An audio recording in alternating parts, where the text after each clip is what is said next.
This is Tim Ferriss, circa 1979 AD, age 2. You can tell by the power squat, I was a very confident boy. And not without reason, I had a very charming routine at the time, which was to wait until late into the evening when my parents were decompressing from a hard day's work, doing their crossword puzzles, watching television. I would run into the living room, jump up on the couch, rip the cushions off, throw them on the floor, scream at the top of my lungs, and run out. Because I was the Incredible Hulk. Obviously, you see the resemblance. And this routine went on for some time. When I was 7, I went to summer camp. My parents found it necessary for peace of mind. And at noon each day, the campers would go to a pond where they had floating docks, and you could jump off the end into the deep end. I was born premature. I was always very small. My left lung had collapsed when I was born, and I've always had buoyancy problems, so water was something that scared me to begin with. But I would go in on occasion. And on one particular day, the campers were jumping through inner tubes. They were diving through inner tubes, and I thought this would be great fun. So I dove through the inner tube, and the bully of the camp grabbed my ankles. And I tried to come up for air, and my lower back hit the bottom of the inner tube. And I went wild-eyed, and I thought I was going to die. And a camp counselor fortunately came over, separated us, and from that point onward, I was terrified of swimming. And that is something that I did not get over. And my inability to swim has been one of my greatest humiliations and embarrassments. And that is when I realized that I was not the Incredible Hulk. But there's a happy ending to this story. At age 31, that's my age now, in August, I took 2 weeks to re-examine swimming and question all of the obvious aspects of swimming, and went from swimming 1 lap, so 20 yards, like a drowning monkey, at about 200 beats per minute heart rate, I measured it, to going to Montauk on Long Island, close to where I grew up, and jumping into the ocean, swimming 1 kilometer open water, getting out and feeling better than when I went in. And I came out, my Speedos, European style, feeling like the Incredible Hulk. And that's what I want everyone in here to feel like, the Incredible Hulk at the end of this presentation. More specifically, I want you to feel like you're capable of becoming an excellent long-distance swimmer, a world-class language learner, and a tango champion. And I would like to share my art, if I have an art. It's deconstructing things that really scare the living hell out of me. So, moving onward. Swimming, first principles. First principles, this is very important.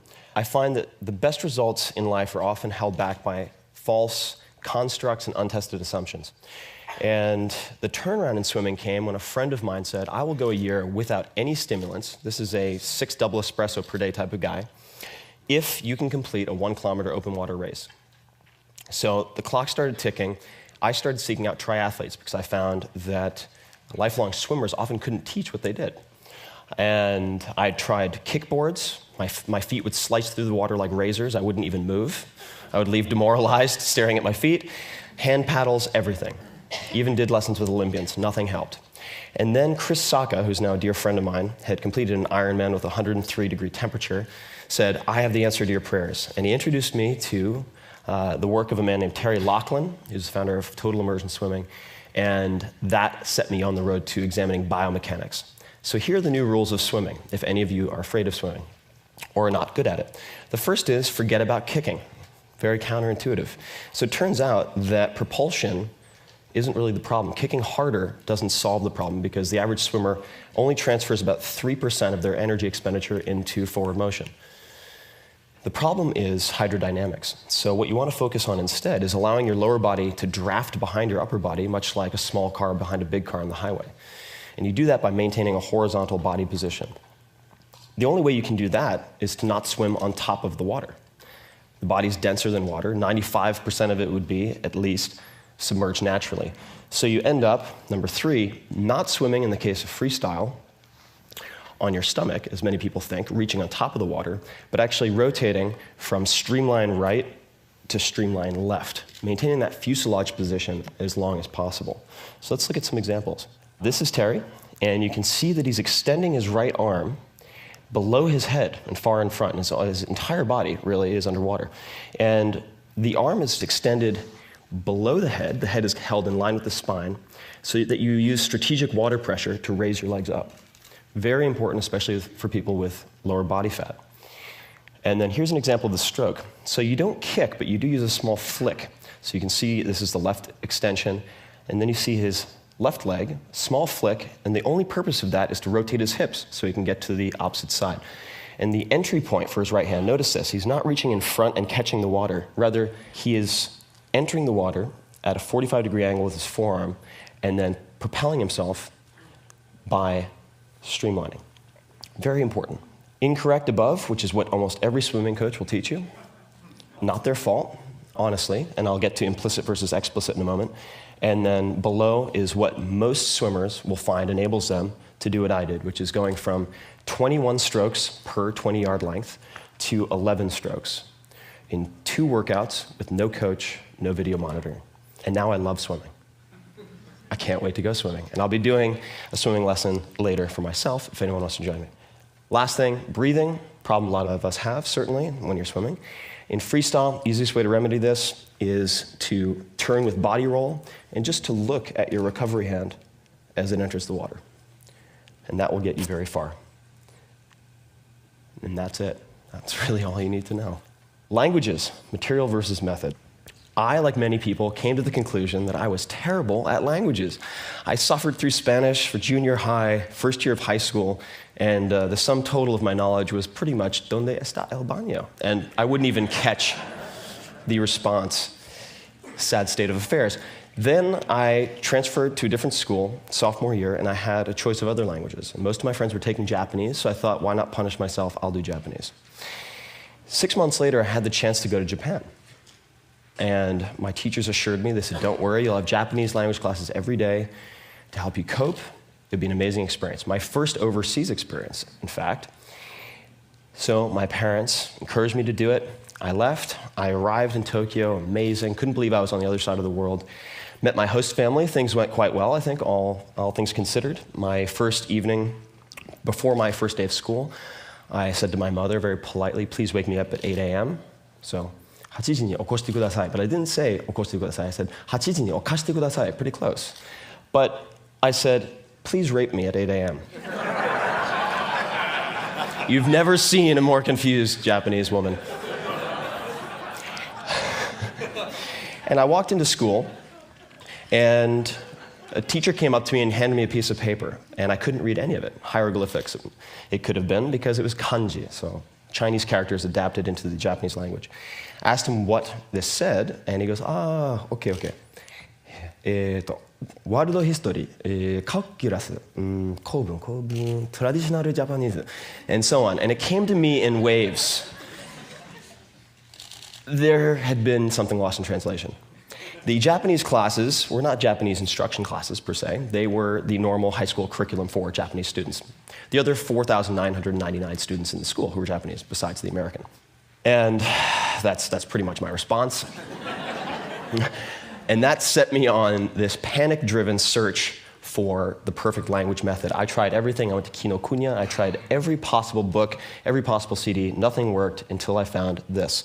This is the Joyo Kanji Hyo. This is a tablet, rather, or a poster of the 1,945 common use characters as determined by the Ministry of Education in 1981.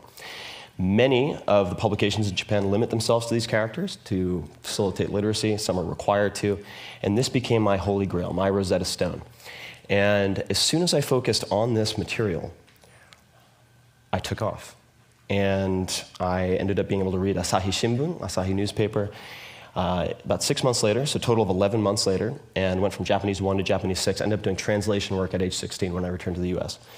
And have continued to apply this material over method approach to close to a dozen languages now, someone who was terrible at languages, and at any given time, speak, read, and write 5 or 6.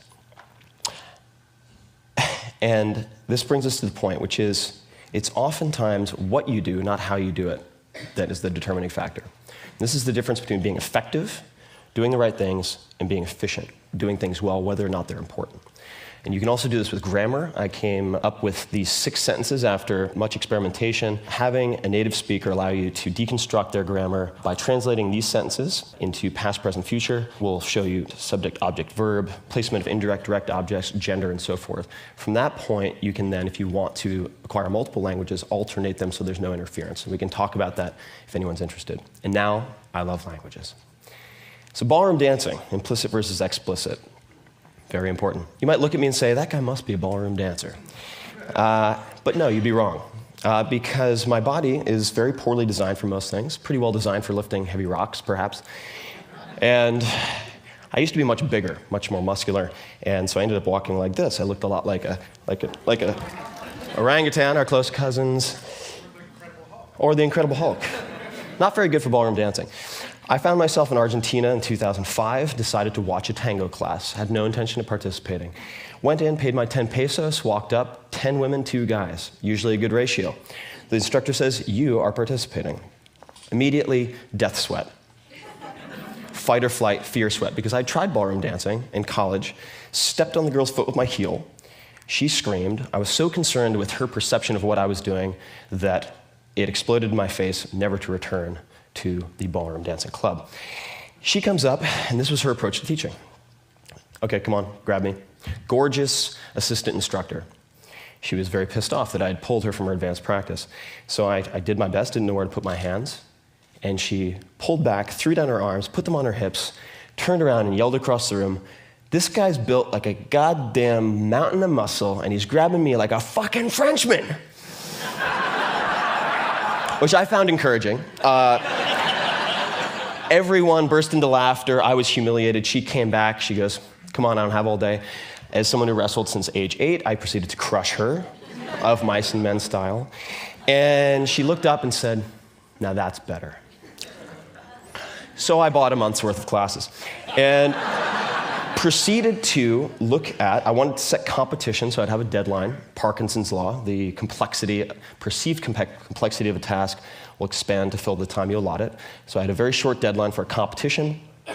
I got a female instructor first to teach me the female role, the follow, because I wanted to understand the sensitivities and abilities that the follow need to develop, so I wouldn't have a repeat of college. And then I took an inventory of the characteristics, along with her, of the capabilities and elements of different dancers who had won championships. And then I interviewed these people, because they all taught in Buenos Aires, and I compared the 2 lists. And what you find is that there's explicitly expertise they recommended, certain training methods, and then there were implicit commonalities that none of them seemed to be practicing. Now, the protectionism of Argentine dance teachers aside, I found this very interesting. So I decided to focus on 3 of those commonalities. Long steps, so a lot of milongueros, the tango dancers, will use very short steps, and I found that longer steps were much more elegant, so you can have, and you can do it in a very small space, in fact. Secondly, different types of pivots. Thirdly, variation in tempo. These seem to be the 3 areas that I could exploit to compete if I wanted to compete against people who've been practicing for 20 to 30 years. That photo is of the semifinals of the Buenos Aires Championships 4 months later. Then 1 month later, went to the World Championships, made it to the semifinal, and then set a world record following that 2 weeks later. I want you to see part of what I practiced. And I'm going to jump forward here. But this is the instructor that Alicia and I chose for the male lead. His name is Gabriel Misé, one of the most elegant dancers of his generation, known for his long steps and his tempo changes and his pivots. Alicia, in her own right, very famous. So I think you'll agree they look quite good together. Now, what I like about this video is it's actually a video of the first time they ever danced together because of his lead. He had a strong lead. And he didn't lead with his chest, which requires you lean forward. I couldn't develop the attributes in my toes, the strength in my feet to do that. So he uses a lead that focuses on his shoulder girdle and his arm. So he can lift the woman to break her, for example, as just one benefit of that. So then we broke it down. This would be an example of one pivot. This is a back step pivot. There are many different types, and I have hundreds of hours of footage, all categorized much like George Carlin categorized his comedy. So using my arch nemesis, Spanish, no less, to learn tango. So fear is your friend. Fear is an indicator. Sometimes it shows you what you shouldn't do. More often than not, it shows you exactly what you should do. And the best results that I've had in life, the most enjoyable times, have all been from asking a simple question: what's the worst that can happen? Especially with fears that you gained when you were a child. Take the analytical frameworks, the capabilities you have, apply them to old fears, apply them to very big dreams. And when I think of what I fear now, it's very simple. When I imagine my life, what my life would have been like, without the educational opportunities that I had, it makes me wonder. And I've spent the last 2 years trying to deconstruct the American public school system to either fix it or replace it, and have done experiments with about 50,000 students thus far, built, I'd say, about a half dozen schools with my readers at this point. And if any of you are interested in that, I would love to speak with you. I know nothing, I'm a beginner, but I ask a lot of questions, and I would love your advice. Thank you very much.